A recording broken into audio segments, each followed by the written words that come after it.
नमस्कार विद्यार्थी मित्रांनो, आज आपण जो पाठ पाहतोय तो म्हणजे कृषी। तर आपल्याला समोर एक चित्र दिसतंय। या चित्रामध्ये आपल्याला असं लक्षात येतंय किंवा चित्राकडे पाहिल्यानंतर आपल्याला असं लक्षात येतं की हे चित्र जे आहे हे एका शेतकऱ्याचं चित्र आपल्याला दिसून येतं। या चित्रामध्ये आपल्याला काय काय दिसतंय पहा। तर या ठिकाणी आपल्याला पक्षी, भरपूर प्रमाणात पक्षी दिसत आहे। त्याचबरोबर हा शेतकरी शेतामधून काम करून आलेला आपल्याला या ठिकाणी दिसतोय। त्याचबरोबर शेतकऱ्याची पत्नी जी आहे ही शेळ्या मेंढ्यांना चारा घालत आहे। या ठिकाणी आपल्याला घराची राखण करताना कुत्रा दिसत आहे। त्याचबरोबर या शेतकऱ्याची मुलगी जी आहे ती आपल्याला या ठिकाणी कोंबडीपासून अंडी मिळवत आहे। तसंच या ठिकाणी त्याच घरातली स्त्री आपल्याला जी दिसून येते ती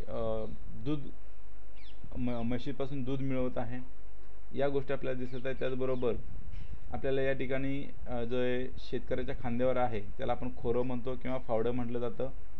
त्याचबरोबर या ठिकाणी नांगर आपल्याला दिसतोय शेतकऱ्याच्या दारामध्ये आणि बैलगाडीचं चाक आपल्याला या ठिकाणी दिसत आहे। त्याचबरोबर सभोवताली, घराच्या सभोवताली त्याला शेती दिसते। त्यामध्ये वेगवेगळ्या ज्वारी असेल, बाजरी असेल, अशा प्रकारची शेती आपल्याला या ठिकाणी दिसत आहे। त्याचबरोबर पाठीमागे झाड आहे आणि जनावरांसाठी काय बांधलेलं आहे, छप्पर बांधलेलं आहे। अशा आपल्याला बऱ्याच गोष्टी या चित्रामध्ये दिसत आहेत। आता यामध्ये आपल्याला या प्रश्नांची उत्तरं आत्ताच आपण वर पाहिलेली आहेत। आताच आपण चर्चा केली ती याच प्रश्नाची उत्तर होती। आपण स्पष्टीकरण पाहूया आता पुढे। तर वरील चित्रामध्ये आपण पिके तसंच घराजवळील नांगराचा फाळ या बाबी पाहिलेल्या आहेत। यावरून ते शेतकऱ्याचे घर आहे हे आपल्याला समजतं। आता शेतकरी जो आहे, शेतकरी शेळ्या, गाई, म्हशी, कोंबड्या पाळतो। म्हणजे शेतकरी आपल्या शेतीबरोबरच काय करत असतो, तर शेतकरी हा शेळ्या, गाई, म्हशी त्याचबरोबर कोंबड्या यांचं तो पालन करत असतो। त्या आपल्याला या चित्रामध्ये आपण पाहिलेल्या त्या गोष्टी। आणि यातून त्याला काय मिळतं, तर गाई म्हशी पाळल्यानंतर त्याला त्यांच्यापासून काय मिळतं, तर दूध मिळतं। त्याचबरोबर शेळ्या पाळल्यानंतर सुद्धा दूध मिळतं। त्यानंतर अंडी मिळतात। त्याचबरोबर जेव्हा तो कोंबड्या आणि शेळ्या विकून काय करत असतो, त्याला पैसा मिळत असतो। कोंबड्या आणि शेळ्या विकल्यानंतर त्याला काय मिळतो, पैसा मिळत असतो। आणि ह्या म्हणजे कोंबड्या विकणं किंवा दूध मिळवणं या सगळ्या गोष्टी ज्या आहेत, या सर्व कृती ज्या आहेत तो कशासाठी करत असतो, तर त्याच्या उदरनिर्वाहासाठी करत असतो। म्हणजे तो त्याचा जीवन त्याच्या आधारे तो काय करत असतो, जगत असतो। आणि या सर्व कृती ज्या आहेत या नैसर्गिक घटकावर, म्हणजे गाईमध्ये दूध देणं, कोंबडी अंडी घालणं, शेळी दूध देते, या सगळ्या गोष्टी ज्या आहेत कशा आहेत, त्या नैसर्गिक घटकावर आहेत। त्यामुळं या कृती ज्या आहेत या कशाच्या सदरात मोडल्या जातात, तर कृषी या सदरामध्ये मोडल्या जातात। म्हणजे कृषी या सदरामध्ये फक्त शेती येत नाही, तर शेतीबरोबरच इतर गोष्टीसुद्धा येत असतात। म्हणजे हे व्यवसाय काय शेतीला पूरक असतात। म्हणजे शेतीवर आधारित आपल्याला इतर व्यवसाय होत असतात, आपल्याला असतात। म्हणजे शेतीबरोबरच माणूस पशुपालन करतो, कोंबड्या पाळतो, शेळी पाळतो, त्याचबरोबर गाई म्हशी पाळतो। हे सगळं काय आहे, तर शेतीला पूरक असे व्यवसाय आहेत। त्याचबरोबर आपण त्याच गाई म्हशी पाळल्यानंतर त्यांचंच जे शेण असतं त्याचा वापर आपण शेणखत म्हणून करत असतो। त्याचबरोबर त्याला अंडी मिळत असतात, त्याचा वापर करून तो पैसा मिळवत असतो। म्हणजे अशा सगळ्या गोष्टींचा उपयोग त्याला होत असतो, म्हणून त्या व्यवसायांना काय म्हटलं जातं, शेतीपूरक व्यवसाय असं म्हटलं जातं। त्याचबरोबर कृषी व्यवसायाची व्याप्ती ही जी आहे ती बरीच मोठी आपल्याला दिसून येते। अन्नधान्य, वस्त्र आदी गरजांसाठी आपण काय करत असतो, तर वनस्पती आणि प्राणी यांचा उपयोग करत असतो। म्हणजे अन्नधान्यासाठी त्याचबरोबर वस्त्रासाठी आपण वनस्पती आणि प्राणी यांचा उपयोग करत असतो।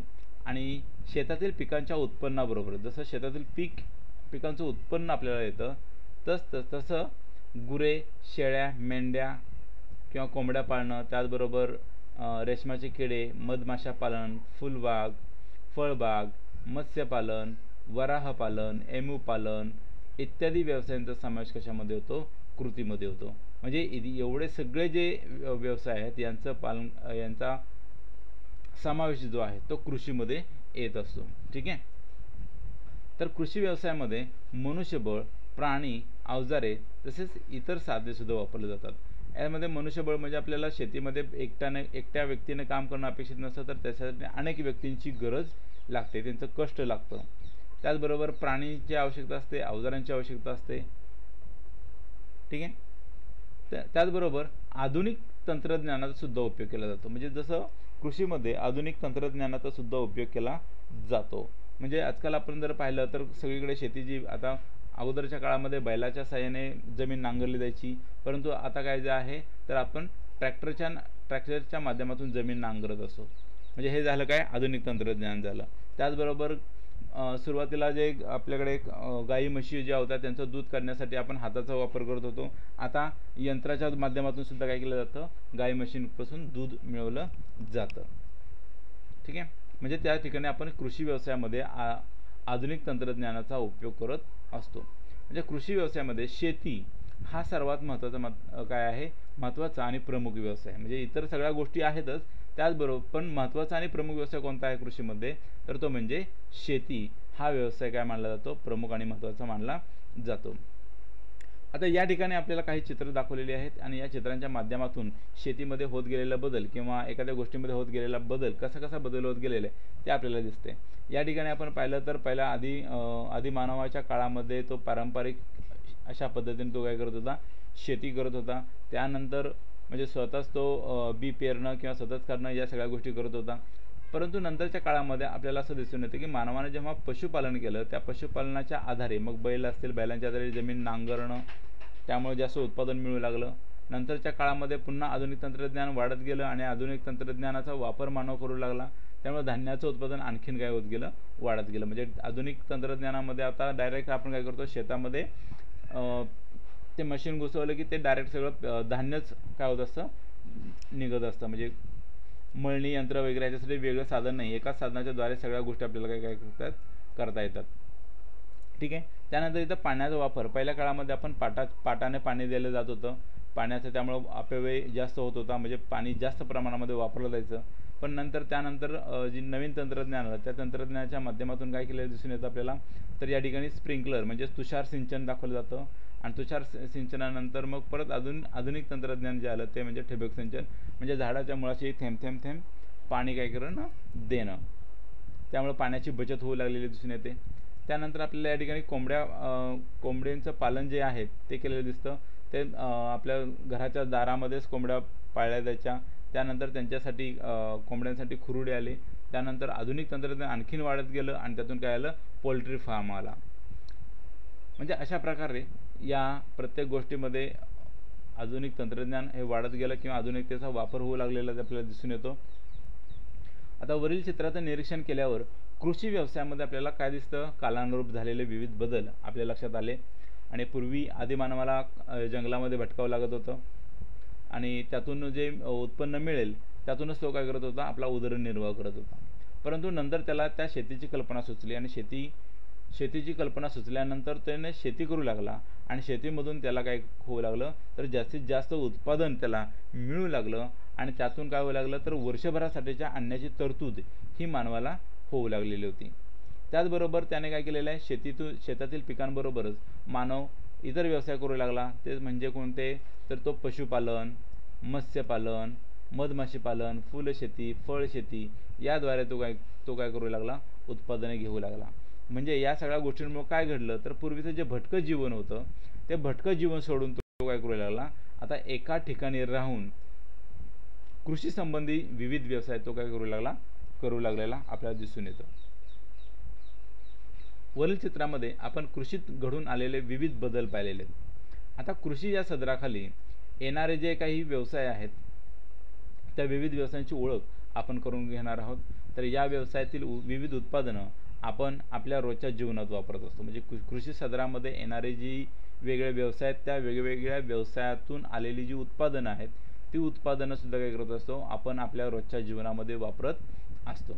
आणि या व्यवसायापैकी जे पारंपरिक व्यवसाय जे आहेत त्या व्यवसायांना काय म्हटलं जातं, शेतीपूरक व्यवसाय असं म्हटलं जातं. उदाहरणार्थ पशुपालन असेल, मेंढ्या पाळणं असेल, कोंबड्या पाळणं असेल, तर हे जे व्यवसाय आहेत त्याला शेतीपूरक व्यवसाय असं म्हटलं जातं. म्हणजे शेतीवर आधारित इतर व्यवसाय या शेतकऱ्याला मदत करण्यासाठी किंवा शेतकऱ्याला आणखीन उत्पन्न मिळवून देण्यासाठी जे व्यवसाय केले जातात ते शेतीपूरक व्यवसाय. मग त्यामध्येच आपण पाहिलं की पशुपालन आहे, कोंबड्या पालन आहे, ठीक आहे. त्यामध्ये आपण पाहूया पशुपालन. तर वेगवेगळ्या पशूंचं पालन करून त्यापासून विविध उत्पादन घेणे आणि त्याचा विविध कामांसाठी वापर करणे व आपला निर्वाह चालवणे हा पशुपालनाचा मुख्य व्यवसाय. म्हणजे आपल्याला इथं गाय म्हैस यांच्यापासून आपल्याला काय करता येतं, म्हणजे हे पशुपालन म्हणजे काय म्हणता येईल आपल्याला, तर वेगवेगळ्या पशूंचं पालन करायचं आणि त्यांची उत्पादनं घ्यायची आणि त्यांना विविध कामासाठी काय करणं, आपण त्याचा वापर करणं आणि आपला उदरनिर्वाह चालवणं, ठीक आहे. त्यामध्ये आपण पशुपालनामध्ये आपण पाहतोय ते म्हणजे गुरेपालन. तर यामध्ये मुख्यतः गाय, बैल, म्हैस, रेडा इत्यादी जनावरांचं काय करणं, शेतीसाठी पालन करणं. म्हणजे गाय, म्हैस, बैल, रेडा यांचं शेतीसाठी काय करणं, पालन करणं. आणि शेतीच्या कामात वापरता येणारी व दुभती जनावरं पाळणं हा एक काय आहे, व्यवसाय. म्हणजे गाय, म्हैस यांच्यापासून दूध उत्पादन करणं, त्याचबरोबर बैल आणि रेडा यांना शेतीमध्ये काय करणं, शेतीच्या कामासाठी वापरणं. मग ते बैलगाडीला जोडणं किंवा शेती नांगरण्यासाठी यांचा वापर करणं, या सगळ्या गोष्टी होऊ शकतात.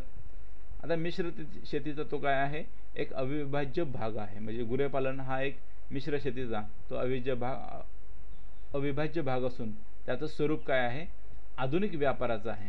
आता भारतात या व्यवसायाचे स्वरूप काय झालेलं आहे, अलीकडेच बदललेलं आहे. म्हणजे भारतामध्ये व्यापारी तत्वावर काय केलं जातं, पशुपालन केलं जातं. म्हणजे पशुपालन व्यवसाय हा मुख्यत्वे कशासाठी केला जातो, तर दूध आणि मांस यासाठी मोठ्या प्रमाणावर काय केलं जातं, याचा वापर केला जातो. त्यानंतर आपण पाहतोय ते म्हणजे शेळी व मेंढीपालन. आता हा एक व्यवसाय जो आहे तो हा एक पारंपरिक व्यवसाय आहे, शेळी आणि मेंढीपालन. तर शेळी मेंढीपालन कुठे केला जातो, तर साधारणपणे डोंगराळ तसंच निम ओसाड कोरड्या हवामानाच्या प्रदेशामध्ये शेळी आणि मेंढी यांचं काय केलं जातं, पालन केलं जातं. त्याचबरोबर नागरी वस्त्यापासून दूर म्हणजे शहरी भागापासून किंवा शहरी वस्त्यांपासून काय केलं जातं, दूर ग्रामीण भागात आणि डोंगराळ भागातील परिसरामध्ये खुरटे गवत, झुडपे, बाबळी यांवर शेळ्या मेंढ्या काय जातात, पोसल्या जातात. आणि भारतामध्ये जर आपण पाहिलं तर फक्त या शेळ्या आणि मेंढ्या यांचा मुख्य जो पालन करणं यांचा मुख्य उद्देश जो आहे तो म्हणजे मांस मिळवणं. हाच एक मुख्य उद्देश ठेवून हा व्यवसाय केला जातो. त्याचबरोबर मेंढीपालन जे आहे ते लोकरीसाठी सुद्धा काय केलं जातं, ठीक आहे. त्यानंतर आपण पाहतो कुक्कुटपालन. आता कृषी व्यवसायामध्ये जगात सर्वत्र कोंबडी वा या वर्गामधील पक्ष्यांचं पालन कमी अधिक प्रमाणावर आपल्याला आढळतं. म्हणजे कोंबडी या वर्गातील पक्ष्यांचं पालन करणं हे आपल्याला कशामध्ये येतं, तर कुक्कुटपालन या व्यवसायामध्ये येतं. मग कोंबडी असेल किंवा इतर वर्गातील पक्ष्याचं पालन जे आहे ते कमी अधिक प्रमाणामध्ये आपल्याला दिसून येतं. मग परसदारी वा शेतामध्ये कोंबड्या पाळणं हा एक काय आहे, पारंपरिक व्यवसाय आहे. आणि हा व्यवसाय दोन प्रकारे चालतो, एक म्हणजे घरगुती चालतो आणि एक व्यापारी तत्वावर.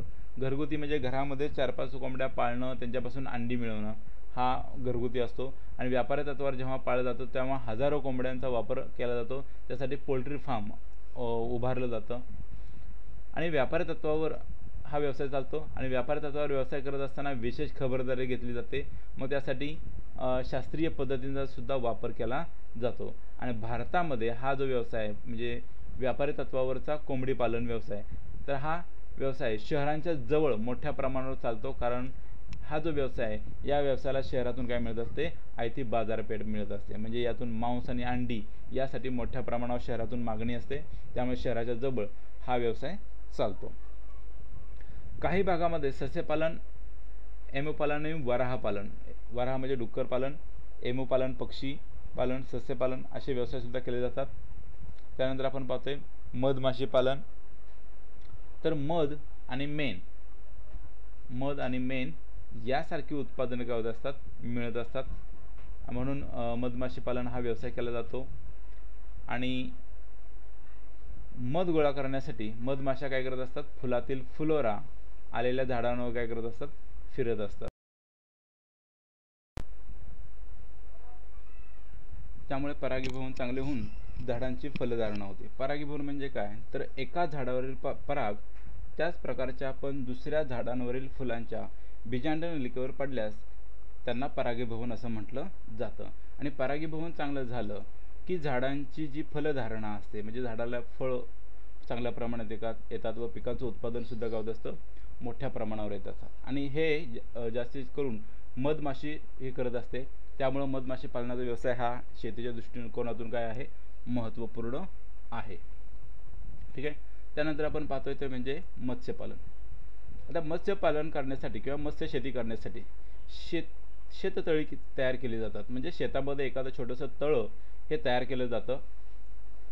म्हणजे त्यामध्ये जमीन खोदली जाते आणि त्यामध्ये काय केलं जातं, पाणी साठवलं जातं आणि या तळ्यामध्ये मत्स्य बीज हे काय केलं जातं, आणून सोडलं जातं आणि त्यासाठी गोड्या पाण्यात वाढू शकणाऱ्या माशांच्या प्रजातींचा वापर करण्यात येतो. म्हणजे शेतामध्ये जे पाणी मिळत असतं ते असतं गोडं पाणी. त्यामुळं गोड्या पाण्यामध्ये जी मासे चांगल्या प्रकारे निर्माण होतात, तर अशा माशांच्या प्रजातींचाच काय केला जातो, वापर त्या ठिकाणी केला जातो. त्यामुळं आणि त्यासोबत माशांच्या उत्तम वाढीसाठी शास्त्रीय पद्धतीनं त्यांचं काय केलं जातं, संगोपन केलं जातं. ठीक आहे. खुल्या समुद्रातील मासेमारीमध्ये अनेक प्रकारचे धोके असतात. मग जाळ्यामध्ये अनेक प्रकारचे मासे येतात आणि त्यांचे वर्गीकरण करण्याचं काय होत असतं, काम वाढत असतं आणि सर्वच माशांना सारखा भाव मिळत नाही. म्हणून एखाद्या विशिष्ट प्रकारच्या माशांची स्वतंत्र पैदास करण्यास सुरुवात झाली आणि त्यातूनच मत्स्य शेतीचा काय झाला, विकास झाला. मग त्यामध्ये वाम, रहू, रावस, कोळंबी इत्यादी उत्पादन हे मत्स्य शेतीमध्ये काय घेतलं जातं. ठीक आहे. त्यानंतर पुढं पाहूया आपण. त्यानंतर रेशीम शेती, रेशमाची शेती.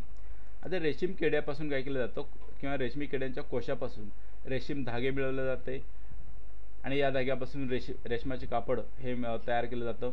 आता हे जे धागे असतात हे कसे असतात, तर अत्यंत सूक्ष्म आणि चिवट असतात आणि त्यापासून आपल्याला मुलायम असं रेशीम वस्त्र निर्मिती करता येते. त्याचबरोबर कोशापासून धागा निर्मिती आणि धाग्यापासून वस्त्र निर्मिती हे स्वतंत्र व्यवसाय आहेत. म्हणजे हे रेशीमी किड्यांचं पालन करणं, त्याचबरोबर कोशापासून धागा निर्मिती करणं हा स्वतंत्र व्यवसाय आणि धाग्यापासून वस्त्र निर्मिती करणं हा स्वतंत्र व्यवसाय आहे. यांचा समावेश कृषी या संज्ञेमध्ये होत नाही. म्हणजे कोशापासून धागा निर्मिती आणि धाग्यापासून वस्त्र निर्मिती हे जे व्यवसाय आहेत यांचा समावेश कृषी संज्ञेमध्ये होत नाही.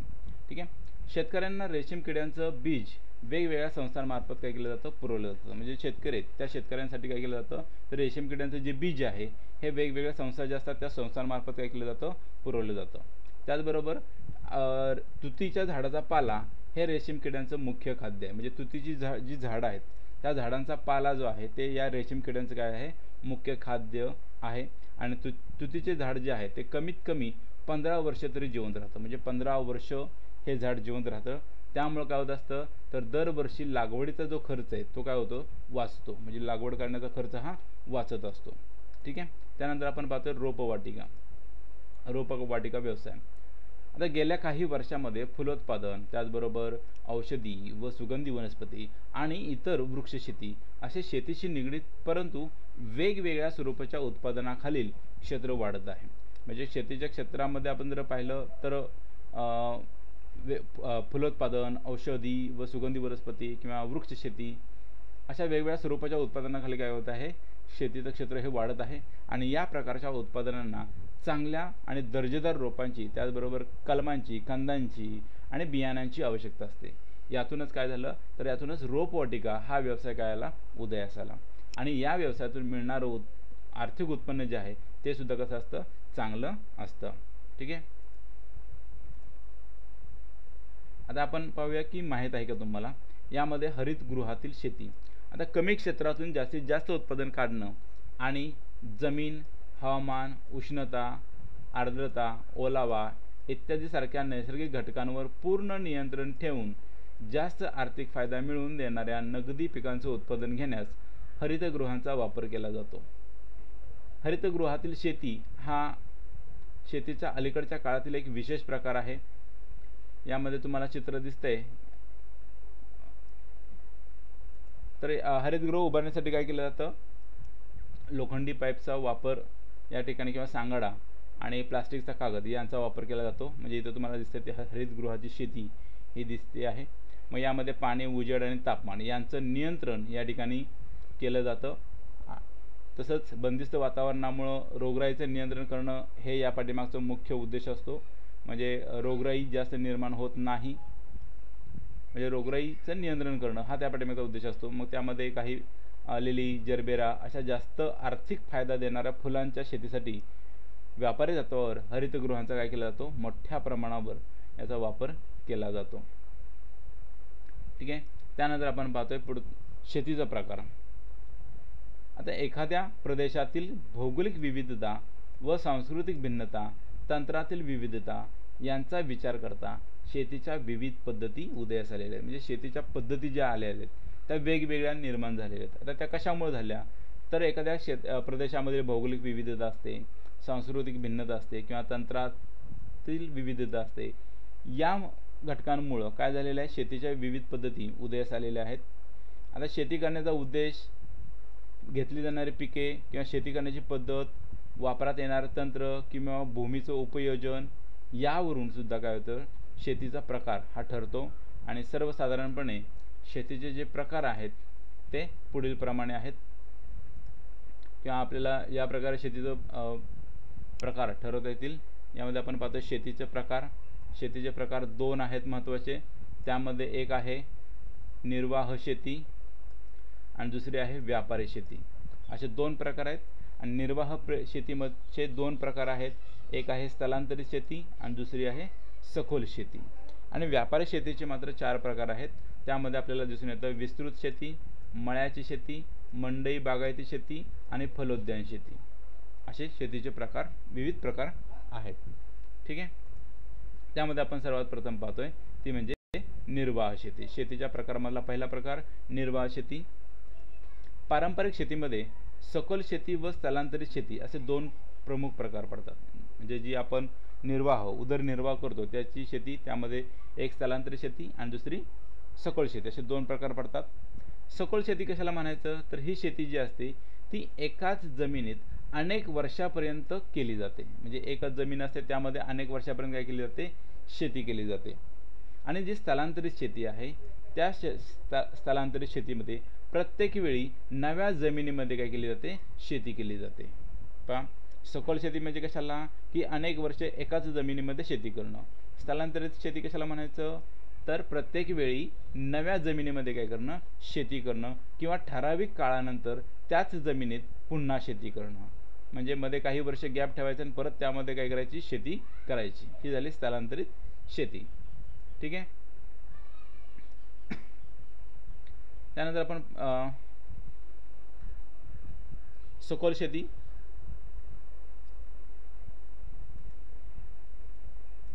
सखोल शेती जी आहे ती कमीत कमी क्षेत्रामध्ये जास्तीत जास्त उत्पादन काढण्याचा शेती प्रकार म्हणजे सखोल शेती.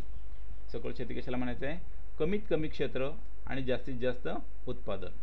कमीत कमी क्षेत्रामध्ये जास्तीत जास्त उत्पादन घेणं हा जो प्रकार आहे शेती प्रकार, त्याला सखोल शेती म्हटलं जातं. आता सखोल शेतीचे काही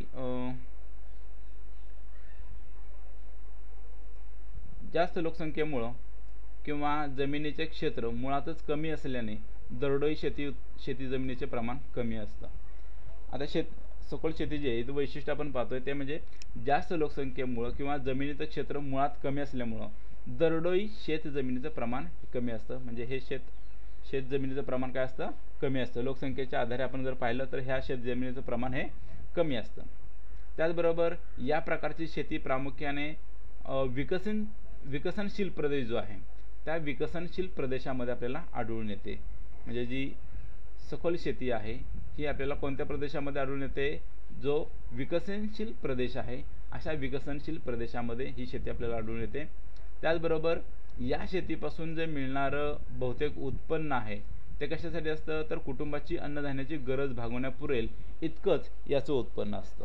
सखोल शेतीचं उत्पन्न काय आहे, तर अन्नधान्याची गरज भागवण्यापुरतं पुरेल इतकं अन्नधान्य मिळवणं.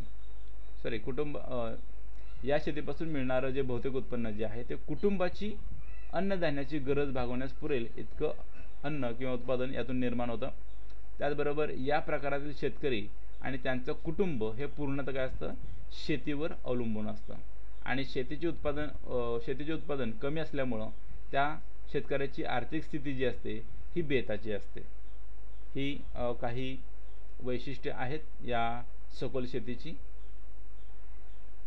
त्याचबरोबर आणखीन काही वैशिष्ट्ये आहेत. त्यामध्ये शेतीमध्ये प्राणीज ऊर्जेचा वापर जास्त होतो, म्हणजे इथं प्राण्यांचा वापर जास्त केला जातो, म्हणजे बैल वगैरे यांचा वापर काय केला जातो, जास्त केला जातो.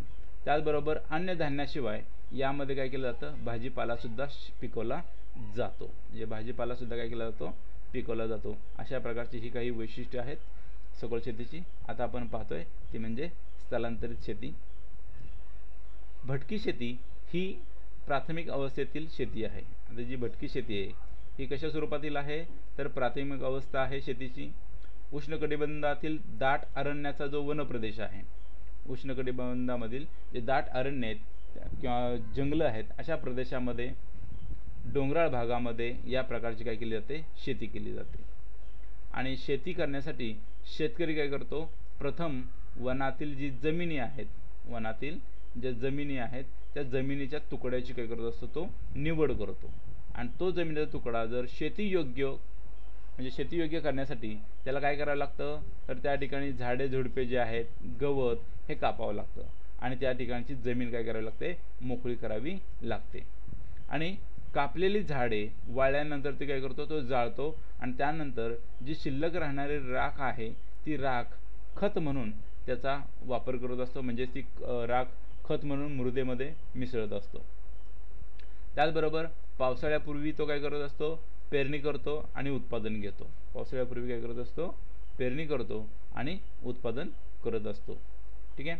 आणि यातून मिळणारं उत्पादन जे आहे ती अन्नाची गरज भागवण्यास पुरेसं नसतं. म्हणजे जी आपण स्थलांतरित शेती करतो, ती स्थलांतरित शेती जी आहे ती एखाद्या जमिनी जंगलामधल्या प्रदेशामध्ये काय करत असतो, तो जमिनी शेती करत असतो. मग त्यासाठी त्याला झाडे कापावी लागतात, गवत कापावं लागतात. जमीन मोकळी करून केल्यानंतर जी कापलेली झाडं आहेत ती जाळतो आणि जाळलेली झाडांपासून जी राख निर्माण होते ती खत म्हणून त्याचा वापर करत असतो.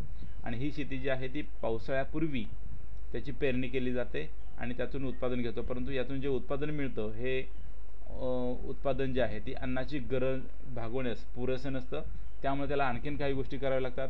मग त्यामुळे शिकार, मासेमारी आणि जंगलातील फळे, कंदमुळं गोळा करणं अशा सुद्धा काय कराव्या लागतात, गोष्टी कराव्या लागतात. ठीक आहे. आणि या प्रकारामध्ये जमिनीचा पिकाखालील कालावधी अल्प असतो, म्हणजे कमी प्रमाणामध्ये पिकांचा जो कालावधी असतो हा काय असतो, अल्प असतो, म्हणजे कमी प्रमाणामध्ये कमी काळामध्ये हे पीक येत असतं. आणि बाकीचा कालावधी पडीक, म्हणजे ती बऱ्याच वेळ ती पडीक असते, म्हणजे त्या ठिकाणी परत कुठलं उत्पादन जास्त लवकर घेतलं जात नाही. आणि जमिनीची उत्पादन क्षमता कमी झाल्यानंतर 2-3 वर्षानंतर शेतीसाठी काय करायला लागते, दुसरी जागा निवडली जाते. म्हणजे एकदा पीक घेतल्यानंतर किंवा 2 वर्षापर्यंत पीक घेतल्यानंतर त्याची उत्पादन क्षमता कमी होते. त्यामुळे काय करायला लागतं, एखाद्या दुसऱ्या ठिकाणी जागा निवडायला लागते आणि त्या ठिकाणी नव्याने पुन्हा काय करावी लागते, शेती करावी लागते. ठीक आहे. यालाच आपण भटकी किंवा स्थलांतरित शेती असं म्हणतो. त्यानंतर आपण पाहतोय ती म्हणजे व्यापारी शेती. आता जी व्यापारी शेती आहे ती व्यापारी शेतीमध्ये विस्तृत धान्य शेती व मळ्याची शेती असे 2 प्रकार आहेत. विस्तृत धान्य शेती आणि मळ्याची शेती असे 2 प्रमुख प्रकार आहेत. आणि या प्रकाराच्या शेतीमध्ये उत्पादन मुख्यतः काय केलं जातं, व्यापारी तत्वावर घेतलं जातं. यामध्ये आपण पाहतोय विस्तृत शेती. आता याची काही वैशिष्ट्ये आहेत ते आपण पाहूया. विस्तृत शेतीची वैशिष्ट्य, आता हे जे शेताचं क्षेत्र असतं, शेतीचं क्षेत्र हे 200 हेक्टर किंवा अधिक असतं. 200 हेक्टर किंवा त्याच्यापेक्षा अधिक असतं. त्यानंतर दुसरं आहे वैशिष्ट्य ते म्हणजे मोठी शेती क्षेत्र किंवा मोठे शेती क्षेत्र, विरळ लोकसंख्या यांमुळं ही शेती जी आहे ही यंत्राच्या साहाय्याने केली जाते. म्हणजे या ठिकाणी शेतजमिनीचं प्रमाण हे मोठं असतं आणि लोकसंख्या त्या ठिकाणी विरळ असते. त्यामुळे या ठिकाणची जी शेती आहे ही यंत्राच्या साहाय्याने करावी लागते. उदाहरणार्थ नांगरणीसाठी ट्रॅक्टर वापरावा लागतो. त्याचबरोबर धान्य काढण्यासाठी मळणी यंत्र किंवा जंतुनाशके फवारण्यासाठी काय केलं जातं, हेलिकॉप्टर किंवा विमानाचा सुद्धा वापर केला जातो. ठीक आहे. त्यानंतर एक पीक पद्धती हे या शेतीचं काय आहे, ठळक वैशिष्ट्य आहे. म्हणजे एकच पीक हे जास्तीत जास्त जमिनीवर घेतलं जातं. उदाहरणार्थ गहू, मका, किंवा बार्ली, ओट्स, सोयाबीन ही पिकेही काही प्रमाणामध्ये घेतली जातात. या ठिकाणी आपल्याला दिसतं की विस्तृत शेतीतील यांत्रिकीकरण म्हणजे मोठ्या प्रमाणात जिकडे बघावं तिकडे आपल्याला एकच पीक दिसते आणि त्या ठिकाणी यंत्राचा वापर करून हे धान्य मळणी, कापणी, मळणी सगळ्या गोष्टी केल्या जातात यंत्राच्याद्वारे. त्यानंतर आपण पाहतोय पुढचं वैशिष्ट्य, आता या शेतीसाठी मोठी भांडवल गुंतवणूक करावी लागते. मग त्यामध्ये यंत्र खरेदी आहे, खते आहेत, कीटकनाशकांची खरेदी आहे, धान्य भरण्यासाठी गोदामं आहेत, वाहतूक खर्च आहे. यासाठी मोठ्या प्रमाणावर काय लागतं, भांडवल गोळा करावं लागतं. त्याचबरोबर पुढचं वैशिष्ट्य, जर आवर्षण म्हणजेच दुष्काळ, कीटकांचा प्रादुर्भाव जसं टोळधाड, बाजारामधील धान्याच्या उत्पन्नातला चढ उतार अशा प्रकारच्या समस्या या विस्तृत शेतीशी संबंधित आहेत.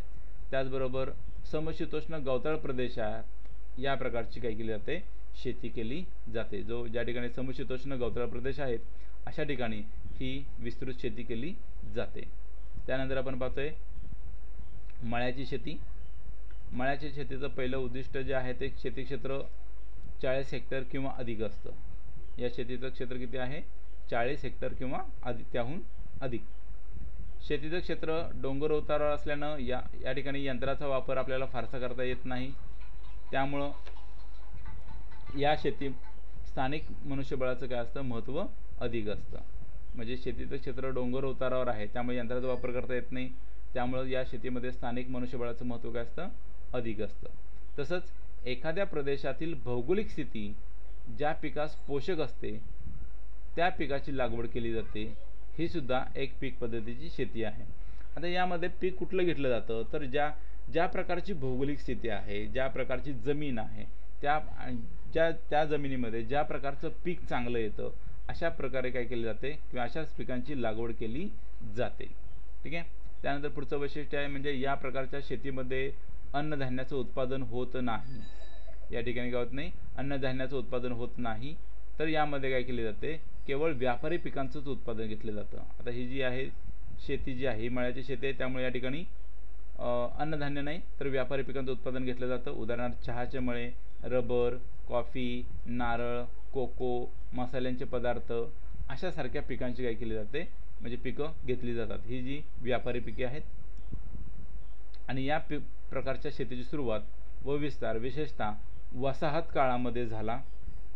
वसाहत काळ म्हणजे पहिल्या काळामध्ये इंग्रजांच्या जशा वसाहती वेगवेगळ्या ठिकाणी होत्या तर अशा काळामध्ये किंवा इंग्रजांच्या काळामध्ये हा प्रकार आपल्याला सुरू झालेला दिसून येतो इतर देशांमध्ये सुद्धा. आणि बहुतांशी मळ्याची शेती ही काय केली जाते, उष्ण कटिबंधामध्ये केली जाते. मळ्याची शेती जी आहे ही कशामध्ये केली जाते, उष्ण कटिबंधामध्ये केली जाते. ठीक आहे. त्यानंतर पुढचं वैशिष्ट्य आहे ते म्हणजे या शेतीमध्ये दीर्घकालीन पिके, शास्त्रशुद्ध पद्धतीचा अवलंब, निर्यातक्षम उत्पादनं, प्रक्रिया करणं इत्यादीमुळं शेतीसाठी मोठी भांडवल गुंतवणूक करावी लागते. जसं विस्तृत शेती आणि मळ्या शेती या दोन्हीमध्ये मोठ्या प्रमाणात काय लागतं, भांडवल गुंतवणूक करावी लागते. त्याचबरोबर मळ्याच्या शेतीबाबत हवामान, मनुष्यबळ, पर्यावरणाचा ऱ्हास, आर्थिक व व्यवस्थापन इत्यादी समस्या आहेत. म्हणजे यामध्ये शेती करण्यामध्ये आणखीन काही समस्या आहेत. त्यामध्ये शेतीचं हवामान आहे, मनुष्यबळ मिळणं गरजेचं आहे, पर्यावरणाचा ऱ्हास होत आहे त्यामुळे उत्पन्न कमी, त्याचबरोबर आर्थिक व्यवस्थापन इत्यादी समस्या हे आपल्याला दिसून येतात. आता या प्रकारची जी शेती आहे ही भारतासह दक्षिण आशियातील देश, आफ्रिका, दक्षिण व मध्य अमेरिका इत्यादी प्रदेशांमध्ये सुद्धा काय केली जाते. त्यानंतर आपण जे पाहणार आहोत ते आहेत मंडई बागायती शेती. मंडई बागायती शेती हा शेतीचा आणखी एक आधुनिक प्रकार आहे. हा शेतीचा प्रकार नागरीकरण व त्यामुळे तयार असलेल्या बाजारपेठेमुळे निर्माण झालेला आहे. शहरी लोकांच्या मागणीमुळं निर्माण झालेली बाजारपेठ ओळखून ती मागणी पूर्ण करण्यासाठी शेतकरी शहराजवळच्या भागात भाजीपाला व इतर पदार्थ पिकवतात. मागणी तसा पुरवठा या अर्थशास्त्राच्या नियमानुसार हा बागायती प्रकार शहरातील भाजीपाल्यांची मागणी पूर्ण करतो. या शेतीचा आकार लहान असतो. ठीक आहे. तर पहा जी मंडई भागात शेती आहे हा शेतीचा एक आधुनिक प्रकार आहे. आता हा कशामुळे निर्माण झाला तर शहरीकरणामुळे निर्माण झालेला आहे किंवा त्याला आपण नागरीकरण म्हणतो. म्हणजे नागरीकरणामुळे किंवा शहरीकरणामुळे झालेला आपल्याला दिसून येतो. म्हणजे काय होतं शहरामध्ये बाजारपेठ निर्माण झालेली आहे त्यामुळे शहरी लोकांच्या मागणीमुळं ही हा प्रकार एक निर्माण झालेला आपल्याला दिसून येतो. आणि त्यामुळं त्या शहरातील लोकांची मागणी पुरवण्यासाठी शेतकरी काय करत असतात तर शहराजवळच्या भागामध्ये भाजीपाला आणि इतर पदार्थ काय करत असतात पिकवत असतात. त्यामुळं जशी शहरातील लोकांची मागणी असते ज्या पिकांची किंवा ज्या भाज्यांची तसे पुरवठा या ठिकाणी या मंडई बागायती प्रकारामध्ये आपल्याला पाहता येतो. आणि हा जो शेती प्रकार आहे हा लहान आकाराचा शेती प्रकार असतो. म्हणजे लहान आकार शेतीचा प्रकार हा काय आहे किंवा शेतीचा आकार यामध्ये लहान असतो. त्याचबरोबर जलसिंचनाचा वापर म्हणजे शेतीला पाणी देण्याचा वापर, सेंद्रिय व रासायनिक खतांचा वापर, कमी भांडवल आणि मनुष्यबळाचा वापर, बाजारपेठेची मागणी, त्याचबरोबर विज्ञान व तंत्रज्ञानाचा वापर इत्यादी बाबींचा काय होत असतो यामध्ये समावेश असतो. आता ही जी शेती प्रकार आहे मंडई भागातील शेती यामध्ये आपल्याला पाहिलं तर जलसिंचनाचा वापर आहे, त्याचबरोबर सेंद्रिय आणि रासायनिक खतांचा वापर करावा लागतो, कमी भांडवल लागतं या शेतीला, त्याचबरोबर मनुष्यबळाचा वापर हे तर जास्त करावा लागतो. त्याचबरोबर जशी मागणी आहे म्हणजे बाजारपेठेची मागणी आणि विज्ञान व तंत्रज्ञानाचा वापर या बाबींचा काय होत असतो या मंडई भागातील शेतीमध्ये याचा उपयोग होत असतो. आणि ही शेती वाहतुकीच्या सोयी सुविधांवर अवलंबून असते. म्हणजे जरी शेतामध्ये पिकवलं तर तिथून वाहतुकीच्या सोयी त्या ठिकाणी उपलब्ध असाव्या लागतात. त्यामुळे ही शेती काय करावी लागते की शहराजवळच आसपास ही करावी लागते किंवा शहरांच्या आसपास ही शेती करावी लागते. त्यामुळं जलद वाहतुकीवर या शेतीतील उत्पादनाचा काय ठरतो दर्जा आणि किंमत ठरत असते. म्हणून या शेतीलाच काय म्हटलेलं आहे एक दुसरं नाव आहे ती ट्रक शेती असं म्हटलेलं आहे. म्हणजे वाहतुकीवरून या शेतीला ट्रक शेती असं म्हटलेलं आहे हे आपल्याला दिसून येतं. त्यानंतर आपण पाहतोय फुलोद्यान किंवा फुलशेती. मंडई बागायती शेतीचा हा एक प्रकार आहे. म्हणजे फळ आणि फुलांची शेती. आणि या शेतीतील फळे व फुले ही मुख्य उत्पादने असतात.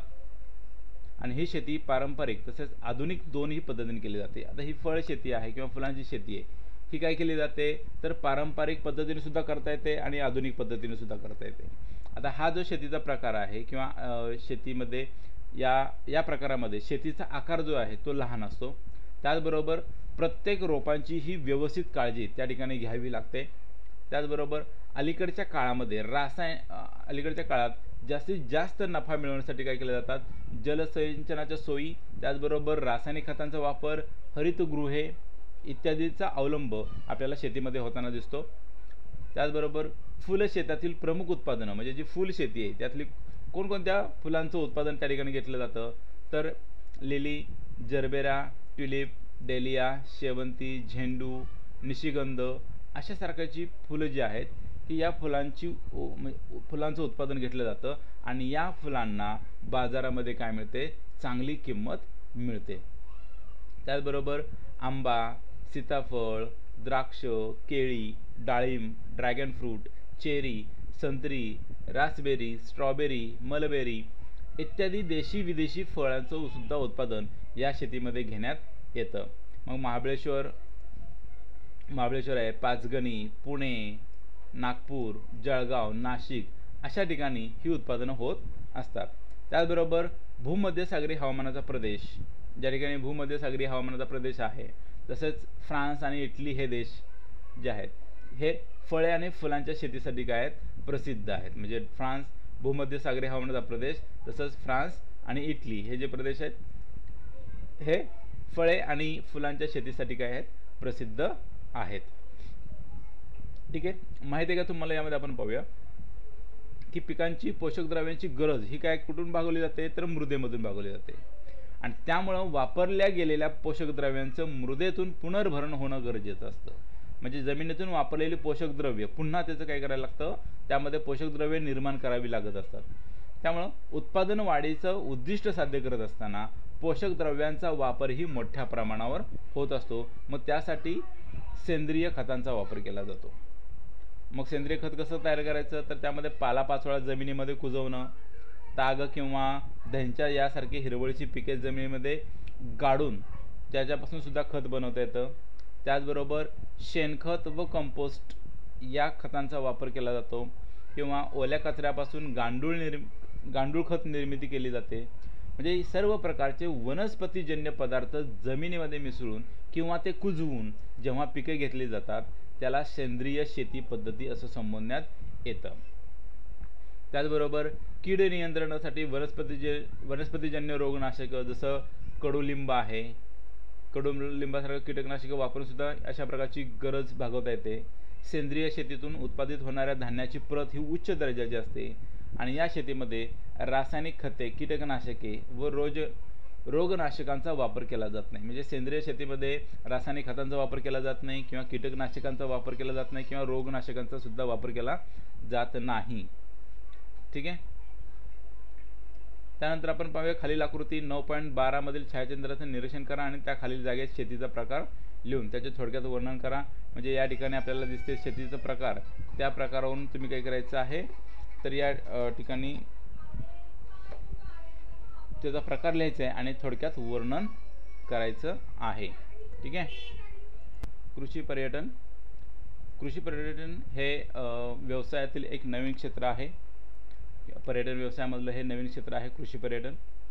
उष्णकटिबंधीय देशांमध्ये विविध प्रकारची कृषी उत्पादनं होतात, त्यामुळं कृषी पर्यटनास मोठा वाव त्या ठिकाणी आहे. कृषी प्रधान देशांमध्ये ग्रामीण भागातील संस्कृती, चालीरीती व जीवन यांचा उपयोग कृषी पर्यटनासाठी करून घेतला जातो.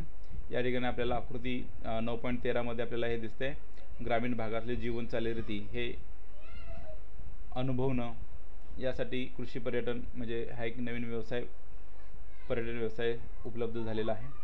शेतकरी, त्याचं घर, आहार विहार, शेती, परिसर या सर्वांचं कुतूहल हे नाविन्य शहरातील लोकांना असतं किंवा